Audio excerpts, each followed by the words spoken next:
তিস্তা নদীর পানির ন্যায্য হিস্যা ও মহাপরিকল্পনা বাস্তবায়নের দাবিতে ৪৮ ঘণ্টার অবস্থান কর্মসূচিতে তিস্তা পাড়ের ১১ পয়েন্টে জড়ো হন হাজারো মানুষ।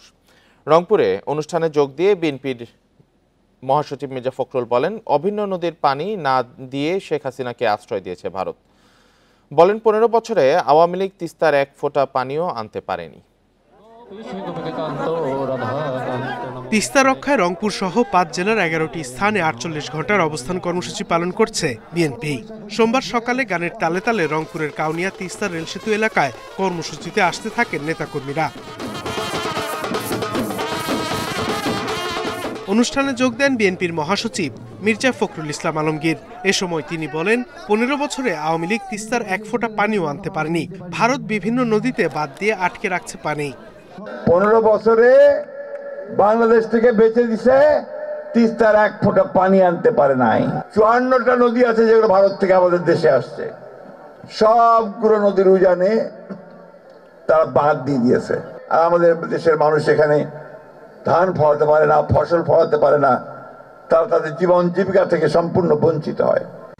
নীলফামারী ও লালমনিরহাটেও বিএনপির নেতাকর্মীরা মিছিল নিয়ে সমাবেশ স্থলে জড়ো হন। অংশ নেন বিভিন্ন সামাজিক সাংস্কৃতিক সংগঠন, শিক্ষার্থী, শিক্ষকরাও। স্থানীয়দের আশা, তিস্তা রক্ষায় মহাপরিকল্পনা বাস্তবায়নে এই গণজমায়েত গুরুত্বপূর্ণ ভূমিকা রাখবে।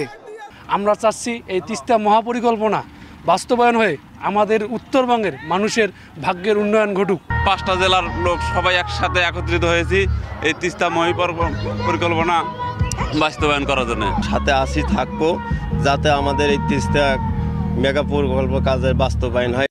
গাইবান্ধায়ও কয়েকটি পয়েন্টে অবস্থান কর্মসূচিতে যোগ দেন বিএনপির স্থানীয় নেতাকর্মীরা। ৭১ সালে আমাদেরকে আপনারা দুর্দিনে একটু সাহায্য করেছেন, পাকিস্তান ভাঙার জন্য সাহায্য করেছেন। পাকিস্তান থাকলে আপনি তিস্তা নদীর এই অবস্থা আপনি করতে পারতেন না। তিস্তা নদীর পানির ন্যায্য হিস্যা ও মহাপরিকল্পনা বাস্তবায়নে কুড়িগ্রামের ২টি পয়েন্টে জড়ো হয় বিএনপির হাজারো নেতাকর্মী। তিস্তা রক্ষায় দ্রুত পদক্ষেপ নেওয়ার আহ্বান জানান তারা। Sadequr Rahman Siddiqui, independent news. রংপুরের কাউনিয়ায় তিস্তা রেলসেতু এলাকা ও নীলফামারীর ডালিয়া পয়েন্টে দ্বিতীয় দিনের মতো চলছে বিএনপির অবস্থান কর্মসূচি। এ নিয়ে আরও জানাতে রংপুর থেকে যোগ দিয়েছেন সহকর্মী নজরুল ইসলাম। নজরুল, তিস্তা রক্ষায় বিএনপির এই কর্মসূচিতে সাধারণ মানুষের অংশগ্রহণ এবং প্রতিক্রিয়া কি? আজ রংপুরের সমাবেশে কি কার্যক্রম রয়েছে? হ্যাঁ, দেখুন, আমি যদি বলি যে আজকে যে সমাবেশে যে কর্মসূচি রয়েছে সেটি হচ্ছে সকাল 10টা একটা র্যালি করবেন সাধারণ মানুষ, এবং এরপর ১ হাঁটু পানি অর্থাৎ ২ ফুট পানিতে তারা গোসল করবেন। এটি আসলে তাদের কর্মসূচি তারা দিয়েছেন, এবং এই কর্মসূচির মধ্য দিয়ে কিন্তু অর্থাৎ এই আজকের এই যে জনসমাবেশ সেটি কিন্তু শুরু হবে। আমি যদি একটু দেখাই যে গতকাল থেকে কিন্তু সাধারণ মানুষ অর্থাৎ বিপুল সংখ্যক মানুষ, হাজার হাজার মানুষ, তারা কিন্তু এই টাম্বু খাটিয়ে কিন্তু তারা এখানে অবস্থান করছেন। তারা বলছেন যে এই কর্মসূচি বাস্তবায়ন না হওয়া পর্যন্ত তারা মাঠ ছাড়বেন না এবং তারা আন্দোলন ছাড়বেন না। এই আন্দোলন তারা চালিয়ে যাবে, লাগাতার এই কর্মসূচি দেবেন। ৪৮ ঘন্টা কর্মসূচি কিন্তু আজকেই, অর্থাৎ রাত্রে শেষ হবে, এবং রাত্রেই দলের যে বিএনপির যে চেয়ারম্যান রয়েছেন, ভারপ্রাপ্ত চেয়ারম্যান তারেক জিয়ার বক্তব্যের পরে কিন্তু এটি কিন্তু শেষ হওয়ার কথা। কিন্তু তারপরে সাংস্কৃতিক অনুষ্ঠান সহ নানা ধরনের কর্মসূচি রয়েছে, এরপরেও তারা থাকবেন। তাদের কথা হচ্ছে যে বিএনপি যদি আরও এই আন্দোলনে থাকেন এবং বিএনপির যদি নেতাকর্মীরা তাদেরকে নির্দেশনা দেয়, তে আন্দোলনেরা চালিয়ে যাবেন। তাদের দাবিটা হচ্ছে যে তিস্তা মহাপরিকল্পনা বাস্তবায়ন এবং তিস্তার ন্যায্য হিসেবে পানি সেটি বাস্তবায়ন না হওয়া পর্যন্ত তারা এই আন্দোলন চালিয়ে যাওয়ার ঘোষণা দিয়ে। পয়েন্টে আপনি জানেন যে রংপুর বিভাগের ৫ জেলায় কিন্তু ১১ পয়েন্টে আন্দোলন চালিয়ে যাচ্ছেন। গতকাল কিন্তু আমরা দেখেছি যে প্রায় আমরা দেখেছি যে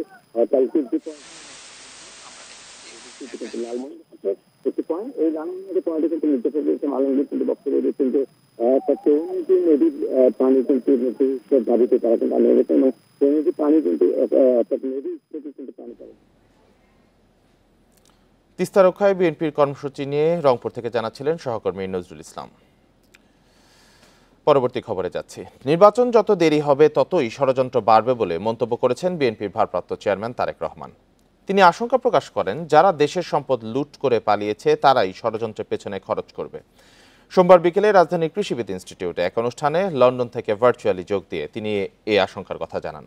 রাতের সংঘর্ষের ছবি তোলার সময় তাকে মারধর করে। ছাত্র জনতার গণঅভ্যুত্থানে পেশাগত দায়িত্ব পালনের সময় আহত হন বিভিন্ন গণমাধ্যমে কর্মরত ফটো সাংবাদিকরা। রাজধানীর খামারবাড়ির কৃষিবিদ ইনস্টিটিউশনে সেসব সাংবাদিকদের পরিবারের সাথে মতবিনিময় অনুষ্ঠানের আয়োজন করে আমরা বিএনপি পরিবার। অনুষ্ঠানে জুলাই আন্দোলনে আহত ফটো সাংবাদিকদের চিকিৎসার জন্য আর্থিক সহায়তা করা হয়। লন্ডন থেকে ভার্চুয়ালি যোগ দিয়ে বিএনপির ভারপ্রাপ্ত চেয়ারম্যান তারেক রহমান বলেন, দেশের স্থিতিশীলতা তৈরির জন্য জনগণের ভোটের অধিকার প্রতিষ্ঠা জরুরি। নির্বাচন যত দেরি হবে দেশের সংকট তত বাড়বে বলে মন্তব্য করেন বিএনপির ভারপ্রাপ্ত চেয়ারম্যান। যত দেরি হবে নির্বাচনের তত বেশি কিন্তু বিভিন্ন ষড়যন্ত্রের ডালপালা বাড়তে থাকবে।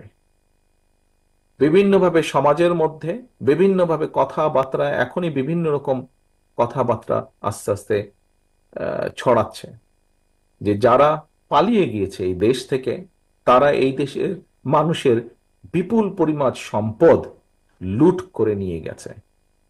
অবশ্যই তারা সেই সম্পদগুলি সেই ষড়যন্ত্রের পিছনে ব্যয় করবে।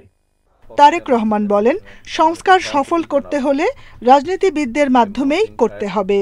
যারা মনে করছেন যে নির্বাচন পরে হওয়া উচিত, সংস্কার আগে হওয়া উচিত, তাহলে সেই সংস্কারকে সফল করার জন্যই এমন মানুষের দরকার যারা সরাসরি জনগণের সাথে সম্পৃক্ত। তা না হলে কোনো সংস্কারই সফল করা সম্ভব হবে না। কাজেই প্রকৃত সংস্কারও যদি করতে হয় তাহলে অবশ্যই সেটি রাজনীতিবিদদের মাধ্যমেই করতে হবে। বৈষম্যমুক্ত দেশ গড়তে হলে জনগণের রাজনৈতিক অধিকার ও ভোটের অধিকার নিশ্চিত করতে হবে বলে মন্তব্য করেন বিএনপির ভারপ্রাপ্ত chairman. Jahanara Parvin, independent news, Dhaka. Sheikh Hasina ভারতে পালিয়ে যাওয়ায় আওয়ামী লীগের রাজনৈতিক মৃত্যু হয়েছে বলে মন্তব্য করেছেন বিএনপির স্থায়ী কমিটির সদস্য সালাউদ্দিন আহমেদ। সোমবার বিকেলে কক্সবাজারে জেলা বিএনপি আয়োজিত সমাবেশে তিনি এই কথা বলেন। সালাউদ্দিন আহমেদ বলেন, শেখ হাসিনা মাঝে মধ্যে বক্তব্য দিয়ে দেশকে অস্থির করতে চান।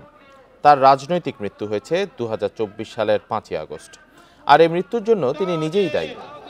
1975 সালে একদলীয় শাসন ব্যবস্থা কায়েম করার মধ্য দিয়ে শেখ মুজিবুর রহমান আওয়ামী লীগের সাংবিধানিক কবর রচনা করে গেছেন বলেও মন্তব্য করেন বিএনপি নেতা সালাউদ্দিন।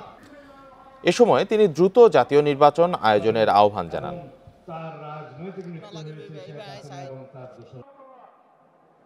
হাসিনার রাজনৈতিক মৃত্যু হয়েছে, নিজেই দায়ী।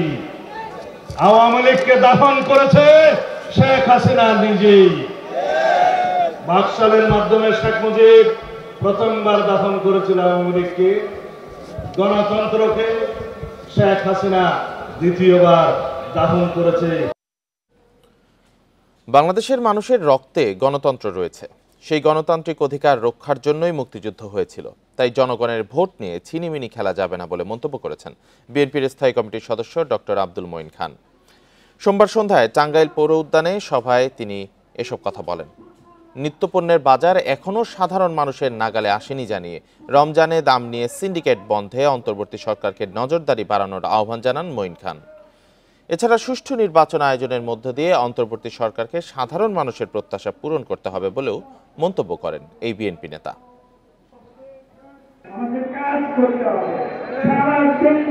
মানুষের গণতান্ত্রিক ভোটাধিকারকে আমাদের প্রতিষ্ঠা করতে হবে অবিলম্বে। এটা নিয়ে কোনো ছিনিমিনি খেলা চলবে না। বিনা দোষে হয়েছিলেন গুম, আয়নাঘরে সত্যি হয়েছে নির্মম নির্যাতন। এরপর সাজানো হয় নাটক, সেখানে থেকে নতুন মামলা। জেল খেটে জামিন মিললেও সেই মামলা এখনও ভোগাচ্ছে আয়নাঘরের ভুক্তভোগীদের। সেসব নির্যাতনের বিচারের পাশাপাশি এখন সেসব মামলা থেকেও রেহাই চান আয়নাঘরের ভুক্তভোগীরা। 2015 সালের 6 মার্চ দুই কর্মীর সঙ্গে দেখা করতে ধানমন্ডি 27 নম্বরের এই জায়গাটিতে অপেক্ষা করছিলেন ছাত্রদলের তৎকালীন সাংগঠনিক সম্পাদক আনিসুর রহমান খোকন। পরে তাকে সেখান থেকে তুলে নেয় সিভিল পোশাকে থাকা র্যাবের 2 সদস্য। আটক হন অপর 2 কর্মীও। এরপর র্যাবের গোপন আস্তানায় চলে অমানসিক নির্যাতন। ঘাড়ে একটা ইঞ্জেকশন দিত আর মুখে একটা লিকুইড জাতীয় একটা মেডিসিন দিত। আমার একবার চেঞ্জ আসার পরে মনে হলো যে আমি একটু পানি খাওয়া দরকার। তখন ড্রামে দেখি কোনোরকম একটু পানি আছে, বাজে অবস্থায় ওই পানিটা খেয়ে মনে হলো যে আমার জীবনটা নতুন করে আবার আমি বাঁচার একটা স্বপ্ন দেখলাম।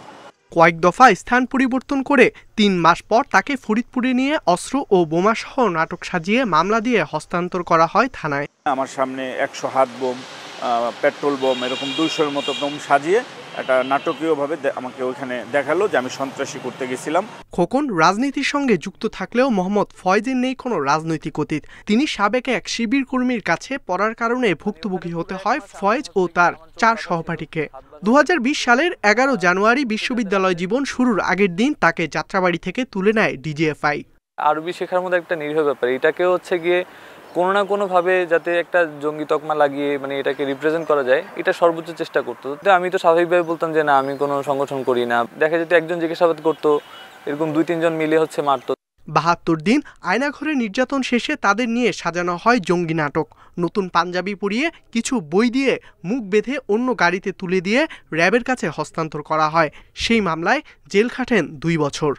এখনো আমরা এই মামলাগুলোতে হাজিরা দিতে হয়, এখনো হচ্ছে গিয়ে মানে একটা মানসিক একটা যন্ত্রণা সবসময় একটা কাজ করে। এরই মধ্যে অনেক আলামত নষ্ট হলেও এখনো এসব ঘটনা সুষ্ঠু তদন্ত সম্ভব বলছেন বিশ্লেষকরা। সুষ্ঠু তদন্তের মাধ্যমে বিচার ব্যবস্থা যদি ত্বরান্বিত করা যায় এবং দৃষ্টান্তমূলক কোনো শাস্তি যদি আমরা বিধান করতে পারি, তাহলে ভবিষ্যতে আয়নাঘরের এই আতঙ্কিত যে শব্দটা থেকে আমরা মুক্ত পাবো বলে আমি মনে করি। ৫ আগস্ট স্বৈরাচার হাসিনা সরকার পতনের পর মুখ খুলতে শুরু করেন আয়নাঘরের ভুক্তভোগীরা। ইকরামুল কবির, ইন্ডিপেন্ডেন্ট নিউজ, ঢাকা।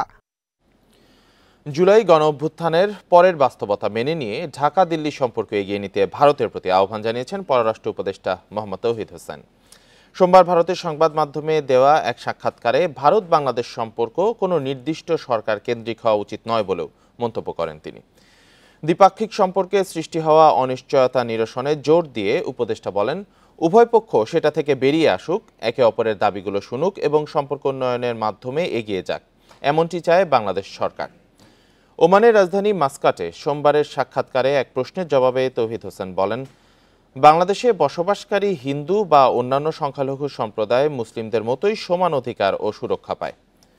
৫ই আগস্টের পরে ভারতীয় মিডিয়ায় সংখ্যালঘু নির্যাতন নিয়ে উন্মাদনা সৃষ্টি করা হয়, যার বেশিরভাগই মিথ্যার উপর ভিত্তি করে। এ বিষয়ে জাতিসংঘের অনুসন্ধান প্রতিবেদন পড়ার অনুরোধ করেন উপদেষ্টা। সাক্ষাৎকারে ভারত থেকে শেখ হাসিনার বক্তব্য, বিবৃতি দেওয়া, সীমান্ত হত্যা, জেলেদের সঙ্গে দুর্ব্যবহার এবং আদানির বিদ্যুৎ প্রকল্পের বিষয়েও কথা বলেন তৌহিদ হোসেন।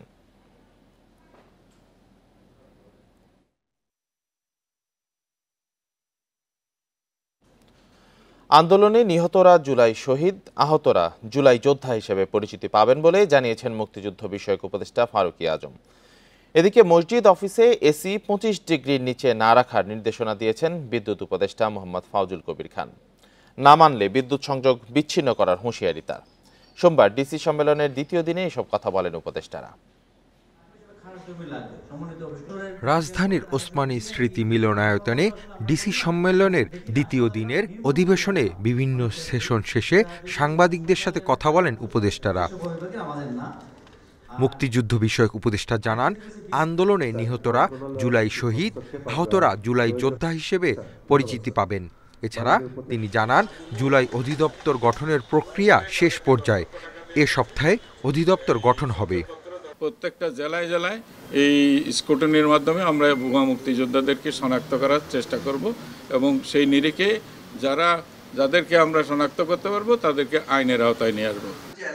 বাসাবাড়ি, মার্কেট, মসজিদ সহ সরকারি বেসরকারি কোনো প্রতিষ্ঠানে ২৫ ডিগ্রি সেলসিয়াসের নিচে এসি চালানো যাবে না বলে জানিয়েছেন বিদ্যুৎ ও জ্বালানি উপদেষ্টা। এছাড়া গরমে কেপিএ স্থাপনা বাদে শহরে ও গ্রামে সমান হারে লোডশেডিং হবে বলে জানান তিনি।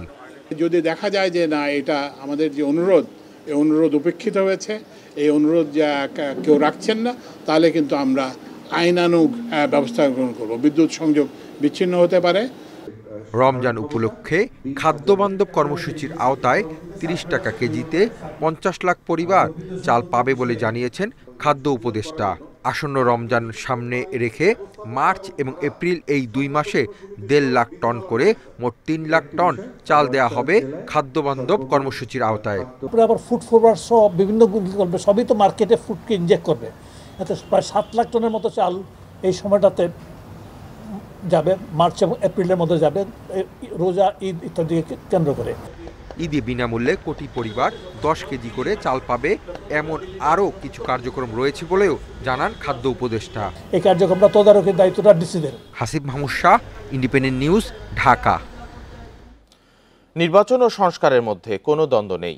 সংস্কার ছাড়া যেমন সুষ্ঠু ও গ্রহণযোগ্য নির্বাচন সম্ভব নয়, তেমনি গণতন্ত্র টেকসই করতে নির্বাচন জরুরি। তাই দুটি বিষয়কে সমান গুরুত্ব দিয়ে কাজ করছে নির্বাচন সংস্কার কমিশন। সোমবার রাজধানীর সিডাপ মিলনায়তনে আলোচনা সভায় এসব কথা জানান কমিশন প্রধান বদিউল আলম মজুমদার। সম্প্রীতির অভিযাত্রা শীর্ষক আলোচনা সভায় যোগ দেন ৮ জেলার তরুণরা।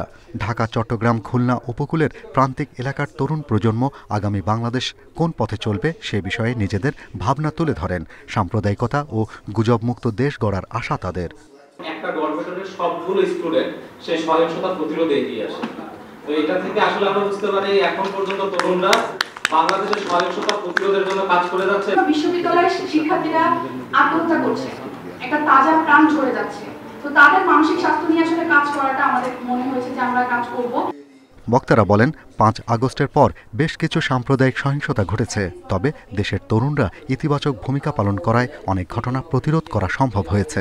সাম্প্রদায়িক সম্প্রীতি ধরে রাখতে সবাইকে ঐক্যবদ্ধ থাকার পরামর্শ তাদের। ঐক্যবদ্ধভাবে যে কাজটা করতে চাই সেই কাজটা কিন্তু পরস্পর বিচ্ছিন্ন দূরে চলে যায়, আমাদের মনটা দূরে চলে যায়। আমাদের মূল কাজ হচ্ছে সম্প্রীতি রক্ষা। সংখ্যাগুরু বেশি আছি, তাদেরকে সবসময় আমাদের কিভাবে ধর্মীয় স্বাধীনতাগুলো কিভাবে আমরা পালন করতে পারি সেগুলো আমাদের দায়িত্বের মধ্যে পড়ে। আমাদের মতো সম্প্রীতি দেশ সারা পৃথিবীতে নেই প্রিয়জন। আমরা এত ভালোবাসি জানেন, এক পরিবারে এক জায়গায় আমরা থাকতে পছন্দ করি। শিক্ষাগুলোকে আমরা আত্মস্থ করতে পারলে ইনশাআল্লাহ আমাদের মধ্যে সাম্প্রদায়িক কোনো ভেদাভেদ থাকবে না, হানাহানি থাকবে না। নির্বাচন সংস্কার কমিশন প্রধান জানান সব নাগরিকের সমান অধিকার নিশ্চিতে সংস্কার চলছে। সুষ্ঠু ও গ্রহণযোগ্য নির্বাচন ছাড়া টেকসই গণতন্ত্র অনিশ্চিত বলে মন্তব্য করেন তিনি। সবার ভোটাধিকার নিশ্চিত করতে হবে এবং সেই জন্যই সংস্কার দরকার, কারণ যেই পদ্ধতি প্রক্রিয়া ভেঙে গিয়েছে এটাকে জোড়া লাগাইতে হবে। তাই সংস্কার ছাড়া যদি নির্বাচন হয় তাহলে নির্বাচনটা হয়তো গ্রহণযোগ্য হবে না, আর শুধু যদি নির্বাচন হয় সংস্কার ছাড়া সেই নির্বাচনটা যে গণতান্ত্রিক প্রক্রিয়াটা সে টেকসই হবে না। তাই আমাদের দুটোই দরকার। রাজনীতিতে পরমত সহিষ্ণুতার চর্চার আহ্বান জানান বক্তারা। আলোচনা হয় সংখ্যালঘুদের নিরাপত্তা ও সবার ভোটাধিকার নিশ্চিতে তরুণদের ভূমিকা নিয়েও। Shahriar Anirban, independent news, Dhaka. Orion গ্রুপের চেয়ারম্যান ওবায়দুল করিমের বিরুদ্ধে মানি লন্ডারিং বা অবৈধভাবে টাকা আয় ও গোপন করার অভিযোগ দুর্নীতি দমন কমিশনের। বিষয়টি আমলে নিয়ে ওবায়দুল করিম ও তার স্ত্রী মিসেস আরজুদা করিম, ছেলে সালমান ওবায়দুল করিম এবং মেয়ে জেরিন করিমের বিদেশ যাত্রায় নিষেধাজ্ঞা দিয়েছেন আদালত। সোমবার ঢাকা মহানগর সিনিয়র স্পেশাল জজ মোহাম্মদ জাকির হোসেন গালিবের আদালত এই আদেশ দেন। সম্প্রতি মানি লন্ডারিংয়ের অভিযোগে ওরিয়ন গ্রুপের সঙ্গে সংশ্লিষ্টদের বিরুদ্ধে তদন্তে নামে দুর্নীতি দমন কমিশন। অনুসন্ধানে যেসব তথ্য মেলে তা থেকে প্রাথমিকভাবে অভিযোগের সত্যতা মিলবে বলে মনে করে সংস্থাটি। বিষয়টি বুঝতে পেরে অভিযুক্তরা বিদেশে পালিয়ে যাওয়ার পায়তারা করছে বলে গোপন সূত্রে খবর পেয়ে আদালতের আশ্রয় নেয় দুর্নীতি দমন কমিশন দুদক। দুদকের আবেদন আমলে নেন ঢাকা মহানগর সিনিয়র স্পেশাল জজ মোহাম্মদ জাকির হোসেন গালিব। ওরিয়ন গ্রুপের চেয়ারম্যান ওবায়দুল করিম, তার স্ত্রী মিসেস আরজুদা করিম, ছেলে সালমান ওবায়দুল করিম এবং মেয়ে জেরিন করিমের বিদেশ যাত্রায় নিষেধাজ্ঞা দেন ঢাকা মহানগর সিনিয়র স্পেশাল জজ আদালত। অভিযোগ আছে ওবায়দুল করিমের জালিয়াতির কারণে দুবাইয়ের আইকনিক টাওয়ার বুর্জ খলিফা নির্মাণে সংশ্লিষ্ট প্রতিষ্ঠান বেলহাসা গ্রুপের নামে উঠেছে বাংলাদেশে ঋণখেলাপির তালিকায়। এমনকি যাত্রাবাড়ি গুলিস্তান ফ্লাইওভার নির্মাণের লিড পার্টনার বেলহাসা ইঞ্জিনিয়ারিংয়ের শেয়ার কেড়ে নেওয়ারও অভিযোগ আছে ওরিয়ন গ্রুপের চেয়ারম্যানের বিরুদ্ধে। Independent news. সমুদ্রে তেল গ্যাস অনুসন্ধানে বিদেশি প্রতিষ্ঠানগুলোর দরপত্র জমা না পড়ার কারণ পর্যালোচনা করেছে পেট্রোবাংলা। প্রতিষ্ঠানটি উৎপাদন অংশীদারি চুক্তি পিএসসির ধারায় কিছুটা সংশোধন করে আবারও দরপত্র আহ্বান করতে চায়। যদিও চুক্তিতে আর কোনো আর্থিক সুবিধা দেওয়ার বিপক্ষে বিশেষজ্ঞরা। তাদের মতে রাজনৈতিক অনিশ্চয়তাই বিনিয়োগকারীদের অনীহার মূল কারণ। জ্বালানি খাতের মহাপরিকল্পনা বলছে ২০৩০ সাল নাগাদ স্থলভাগে গ্যাস উত্তোলন নামতে পারে ১৮০ কোটি ঘনফুটের নিচে। সে সময় চাহিদা দাঁড়াবে 500 কোটি ঘনফুটে। এ ঘাটতি মেটাতে এলএনজির পাশাপাশি সমুদ্রে অনুসন্ধান জরুরি। 2023 সালের জুলাই মাসে সমুদ্রে তেল গ্যাস অনুসন্ধানে উৎপাদন অংশীদারি চুক্তি চূড়ান্ত হয়। আগের চেয়ে বিদেশি বিনিয়োগকারীদের গ্যাসের হিস্সা বাড়ে দামও দেয়া হয় নানা রকম কর সুবিধা। গত বছর 57 বিদেশি প্রতিষ্ঠানকে আহ্বান করা হয়। সে সময় 7 কোম্পানি জরিপের তথ্য উপাত্ত দরপত্রের নথি কিনলেও জমা দেয়নি কেউ। পরে 9 ডিসেম্বর পর্যন্ত 3 মাস সময় বাড়িয়েও সাড়া মেলেনি। টেন্ডারার তাদের কাছে আমরা মতামত চাইলাম, কেন আপনারা ড্রপ করলেন না? রিলেটেড বিশেষজ্ঞ আছেন, তাদের কাছে থেকেও আমরা মতামত চাইলাম। দেশের স্বার্থটা এখানে আমাদের ইম্পর্টেন্ট, এইটাকে ঠিক রেখে যতটুকু রিভিউ করা যায় করে আমরা খুব দ্রুততম সময় আবার টেন্ডারে যাচ্ছি। পেট্রোবাংলা সূত্রে জানা গেছে, ব্লকের তথ্য উপাত্তের দাম বেশি রাখা, ব্লক থেকে স্টেশন পর্যন্ত পাইপলাইন নির্মাণের খরচ অন্তর্ভুক্ত না রাখা, ওয়ার্কার্স পার্টিসিপেশন ফান্ড অন্তর্ভুক্ত রাখার বিষয়ে আপত্তি জানিয়েছে বহুজাতিক কোম্পানিগুলো। তবে বিদ্যমান পিএসসি যথেষ্ট আকর্ষণীয়, তাই আর্থিক কোনো সুবিধা বাড়ানোর বিপক্ষে বিশেষজ্ঞরা।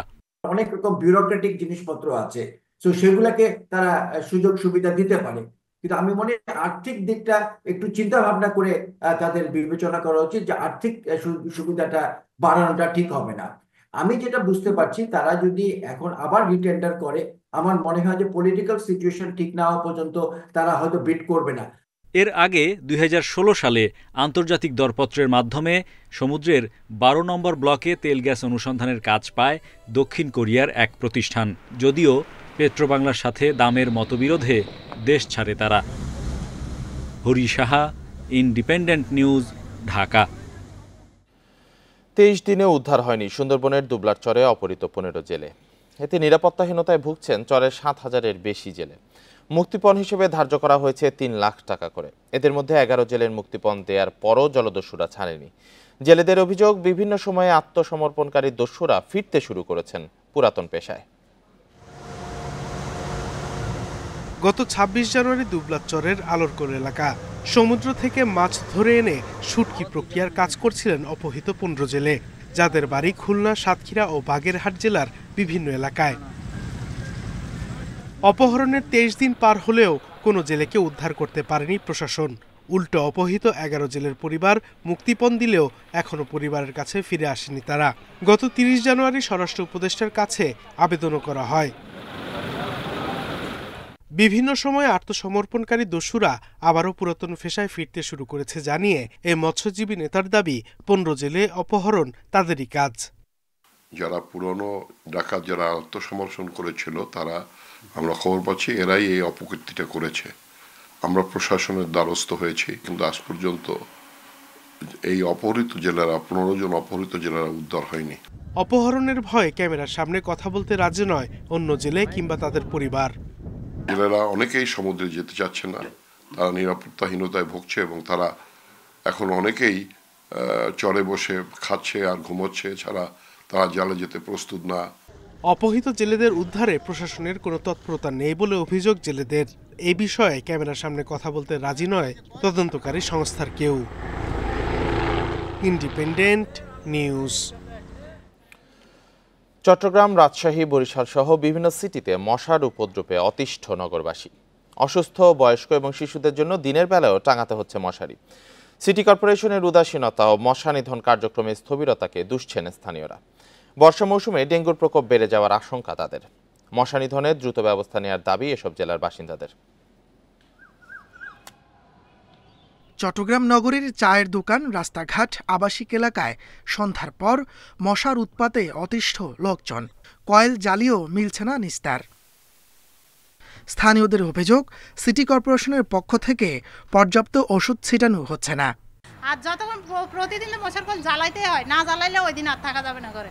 এদিকে মশা নিধনে আলাদা সেল গঠনের পাশাপাশি জনসচেতনতায় জোর দিচ্ছে নগর কর্তৃপক্ষ। শিগগিরই বড় পরিকল্পনার আশ্বাস মেয়রের।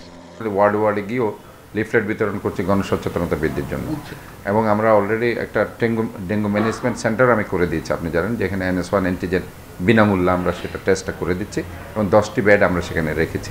ক্লিন সিটি খ্যাত রাজশাহীতেও মশার উপদ্রব কমছে না। ৩০টি ওয়ার্ডের অধিকাংশ কাউন্সিলর আত্মগোপনে থাকায় মশা নিধন কার্যক্রম স্থবির। এছাড়া নগর কর্তৃপক্ষের উদাসীনতাকে দায় দিচ্ছেন স্থানীয়রা। তবে বরাদ্দের অভাবে ধীরগতি দাবি কর্মকর্তাদের। মশার উপদ্রব বেড়েছে এবং যে উপদ্রবের কারণে আমরা হয়তো ডেঙ্গু বা বিভিন্ন ধরনের রোগবালাইগুলি বাড়ছে। ছাত্রছাত্রীরা সন্ধ্যার পরে কোনো অবস্থায় পড়াশোনা করতে পারছে না। গতানুগতিক যে প্রাত্যহিক কাজ মশা লার্ভা নিধন এটা কন্টিনিউ চলবে এবং আমরা আগামী 22-23 তারিখ থেকে এক সপ্তাহের জন্য, রোজার আগে এক সপ্তাহের জন্য আমরা একটা ফগার মেশিনের কার্যক্রম পরিচালনা করব। বরিশালে দিনের বেলায়ও মশারি ছাড়া ঘুমানোর উপায় নেই। আবর্জনা ও ময়লা নিষ্কাশন কার্যক্রমে স্থবিরতা আর পর্যাপ্ত ওষুধ না ছিটানোয় বাড়ছে মশা।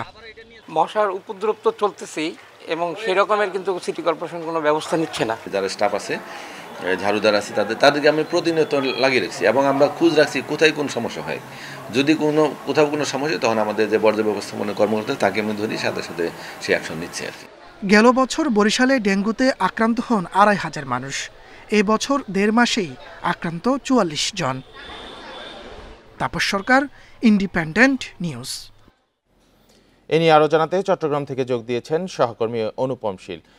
অনুপম, মশার উপদ্রবে সেখানকার বাসিন্দাদের ভোগান্তি চিত্রটি আসলে কিরকম? এই উপদ্রব নিয়ন্ত্রণে আনা যাচ্ছে না কেন?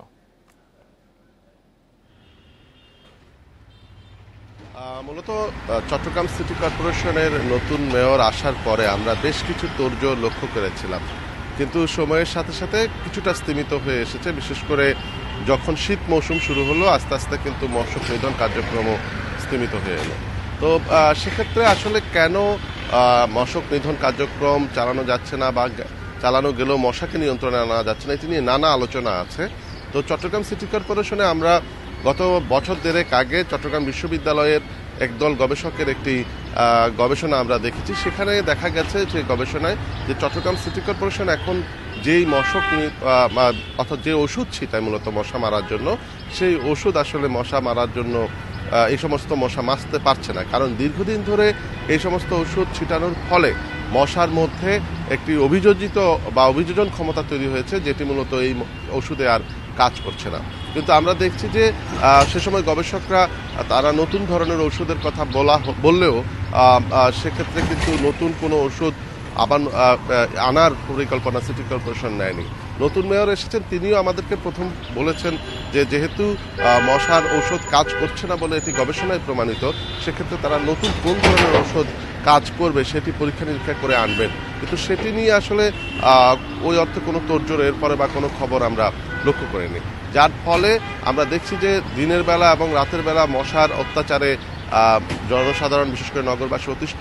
সন্ধ্যার পরে আসলে সবচেয়ে বেশি মানুষ মশায় নাকাল হয় এবং বিশেষ করে বিভিন্ন দোকানপাট, ঘরবাড়ি, বিশেষ করে নিচতলায় যে সমস্ত ঘরবাড়িগুলো আছে সেখানে আসলে 5 মিনিট একত্রে বসে থাকাও কঠিন ব্যাপার।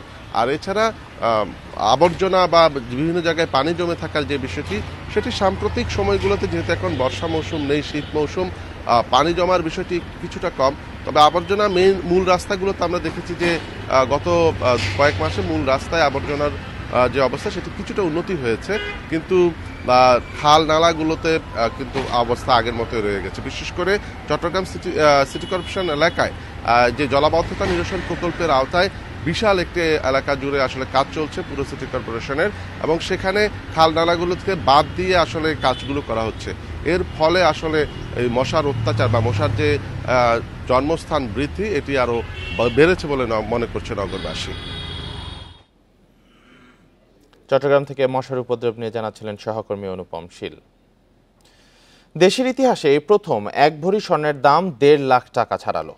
সব থেকে ভালো মানের বা 22 ক্যারেটের 1 ভরি স্বর্ণের দাম 1470 টাকা বাড়িয়ে 1,51,280 টাকা নির্ধারণ করা হয়েছে।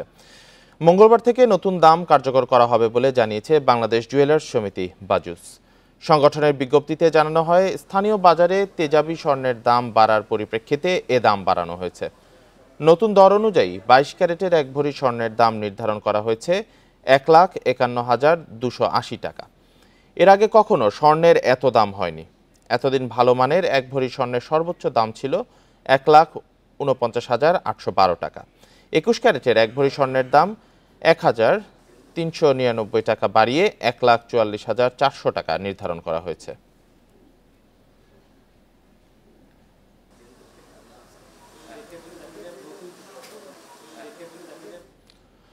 চট্টগ্রাম থেকে ঢাকার অদূরে নারায়ণগঞ্জে পরীক্ষামূলকভাবে জ্বালানি তেল আসছে পাইপলাইনে।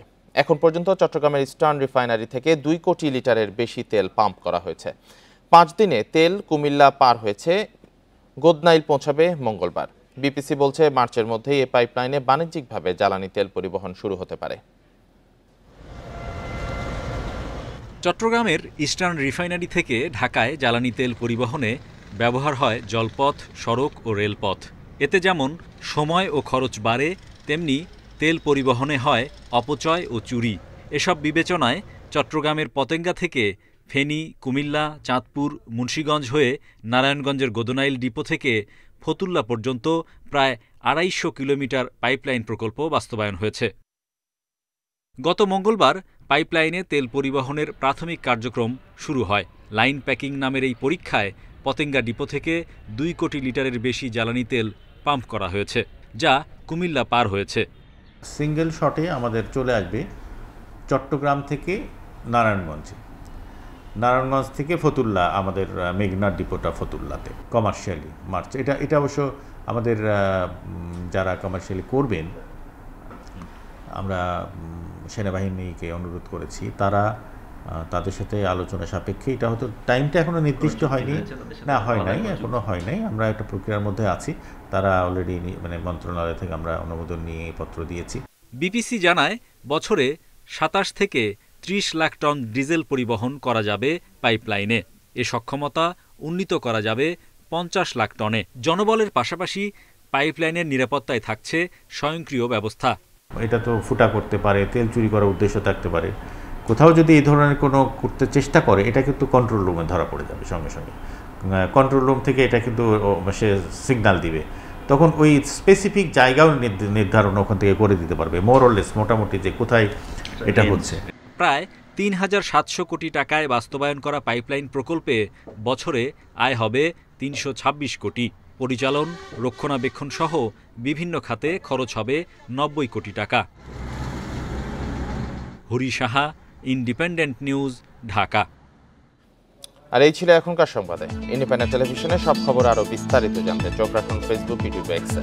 ধন্যবাদ সবাইকে।